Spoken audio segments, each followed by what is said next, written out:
All right. Hi, everybody. This is Abby Minasali. I'm talking with John Harden from AXIA Technology Partners, and he's going to be giving a demonstration at ClueCon 2017 on how to create an artificially intelligent chatbot powered by Node.js. And we're going to talk about that in just a little bit, but I first wanted to start by asking you just like what drew you into the communications world, like when you were first starting out? Yeah, I've been doing communications now for about 8 years, and I've been writing communications. I write a full stack communications app. Actually, I'm one of the developers on our communications internally, and kind of my passion on getting with the AI and the chatbots is I kind of see that as the next evolution of communication. That's going to be kind of the big step that businesses are taking to automate and kind of streamline workflows, and it's going to help a lot of time being saved with like the support teams being able to get information out of it, and being able to really kind of do the native interactions is going to be a huge benefit for business as well.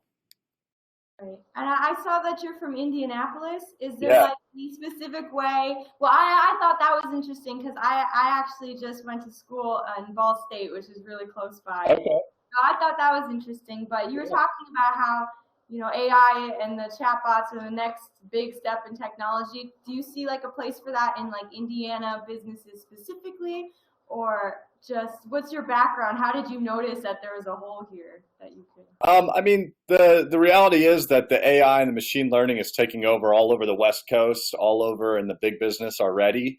And Indianapolis is really quickly growing technology hub. It's been taken off a lot recently. So I think that having kind of a solution there is not only going to be a statewide or a citywide scope, but it's a nationwide scope. And I'm a firm believer that I think, Indianapolis may not have the best weather, but we're going to work our way on having some of the best technology. I'm ready. Yeah.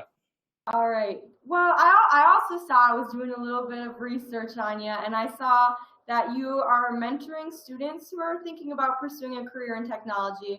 And I think that that's super interesting, a very noble cause. And I was just wondering, like, how did you get into that? How do you like that? Yeah, so I'm on a board with a group here in Indianapolis called 1150 Academy. And 1150 Academy's main goal is to bring more talent here into Indianapolis. One of the benefits of Indianapolis growing is obviously more technology companies are coming here. Salesforce and Infosys are bringing jobs here like crazy. And every technology company really in Indianapolis is growing like crazy. And the only thing that's not keeping up with it really is the talent pool.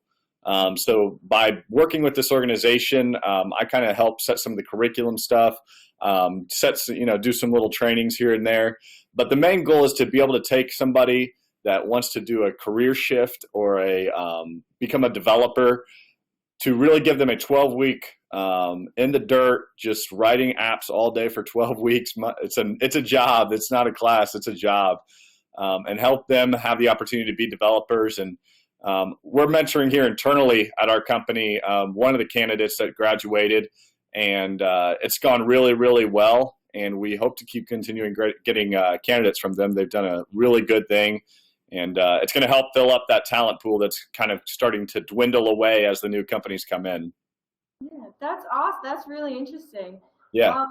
Would you, if there's any like students or anyone listening right now who is interested in getting into the technology, would you have any like one piece of advice for them, or like what's something that you're constantly telling, well, students or the career, as you were saying?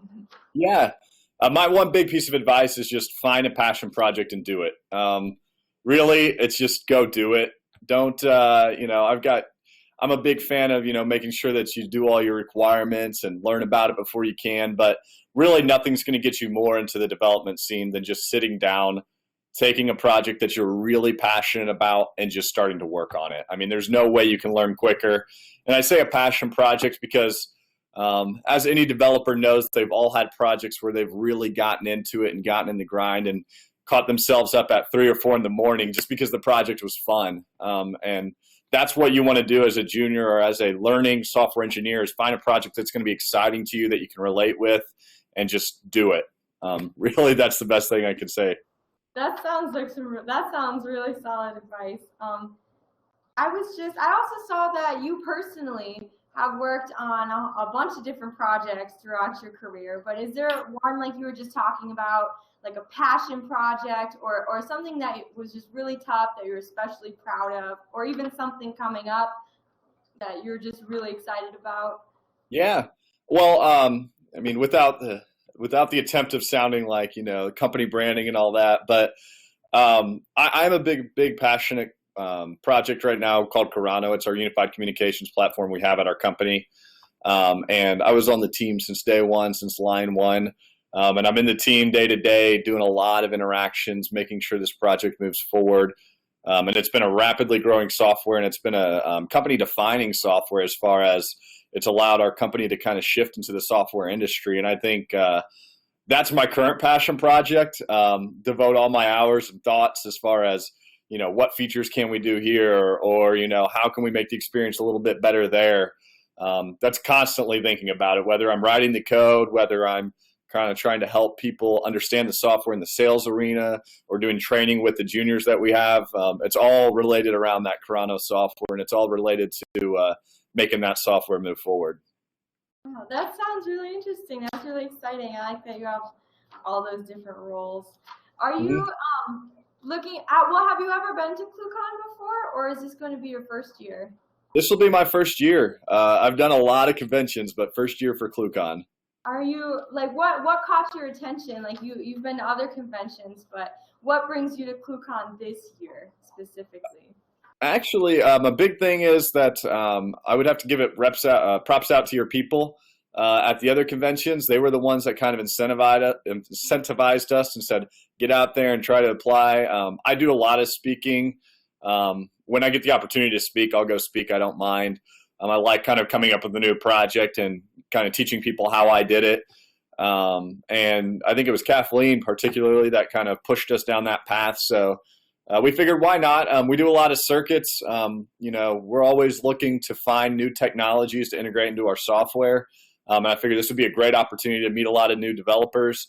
Know a lot of the developers here in Indy, but I don't know a lot of the developers outside of here. So it'd be good to kind of start building those big relationships. Yeah, well, we're really excited to see you there. Thank you. Could you just give us like a little sneak peek or describe what you're planning on speaking about this year? Mm-hmm.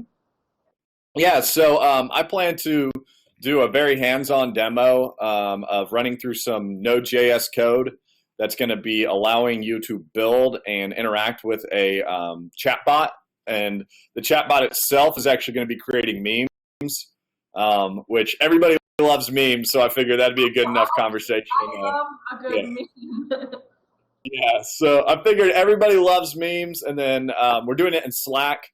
Just because Slack's easy to integrate with, and I figured there's a lot of people using it in today's world. So that's kind of what we're going to be talking about, but I'll kind of extrapolate my project and kind of go into how you can apply it into individual software. I mean, chatbots and AI isn't exclusive to memes, obviously. So finding ways that you can apply in any business really is a big piece that I'm going to try and push, because I think that this kind of technology is the next step.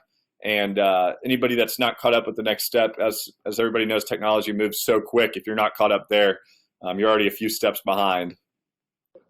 Well, obviously memes are really important, but like, do you have any ideas of how these chatbots or this next line of technology might go, or is that something you're hoping to talk with other developers about? Yeah, I mean, I see chatbots really. Chatbots. I'm using it in Slack, and that's just the ability to do messages in a chat protocol. But I mean, chatbots are beyond that. It's more of the ability to have natural human interactions. The ability to, the hello world of chatbots is the ordering of a pizza. The ability to go order a pizza. Alexa, for instance, is a good example of what a application like chatbot could be. Being able to walk in and say, "Hey, Alexa, order me a pizza," with pepperoni sausage and, banana peppers or something. That's a small idea, but from a business scope, I see it really taking off in, frontline tier 1 support, frontline tier 1 sales, the ability to kind of, by the time a ticket has gotten into your queue and a support team, You might already know, what the issue is, but not only that, ask the right questions. What's affected? What's impacted? Where's the impact? Is it single location, multi-location? Basically, just really automating a lot of those frontline pieces there. Machine learning and automation is going to create quite a lot of jobs and job efficiencies. And I think that it's going to be a big next step. And they're already doing IoT and a lot of the machine learning and manufacturing. There's no point that in technology business that layer shouldn't be there as well. Right. Well, that sounds super exciting. I'm stoked about it. Do you have any plans at all, or could you possibly connect it to the FreeSWITCH software at all, if one wanted to? Yeah, I mean, I'm going to be using a service called APIAI, and APIAI is a full API-driven artificial intelligence software. So it's backed by Google. It's a Google project, and there's a lot of ways that you can use it. Obviously, it takes text and converts it to executable software. But in the FreeSWITCH realm, I mean, the ability, to jump into your chat client and be able to, do frontline support or something like I was saying earlier would be a big piece. Or to be able to, there's a million different ways you can apply it. It's more of sitting down and identifying weaknesses in communication and finding ways you might be able to automate it. Yeah. All right. I have one more question, and I think this is the most important one. Do you have a favorite meme? Like, is there a personal favorite that just has a place in your heart? I'm always a big fan of the Doge meme. I don't know why. That's what I'll use in my demo. I'll use the Doge meme and the hipster barista meme. But no, I like them all. It's kind of funny to see them evolve. So our internal chat at work is full of them, so we'll never know what happens from day to day. I might change it the demo by the time I get there. Well, I'm looking forward to seeing which ones you use. Yeah. Right. Is Thank there you. any other miscellaneous information that you'd like to talk about or add? I mean, I just encourage, obviously, people to come see my chat. Not only does my chat, will I run through the code and will I actually walk you through what I'm doing, but I have a document I've prepared. It's about a 16-page document that actually takes what I'm doing in the speech, and it actually is going to give you step-by-step guides on how to do everything that I've done, along with code contributions in GitHub that you can go pull down, so that you can actually do everything that I've done by one Git pull at the end of the speech. That sounds really cool. I definitely would encourage everyone to go see it as well. That sounds really interesting. Thank you. Yeah. Well, thank you so much for taking the time to come and talk to me.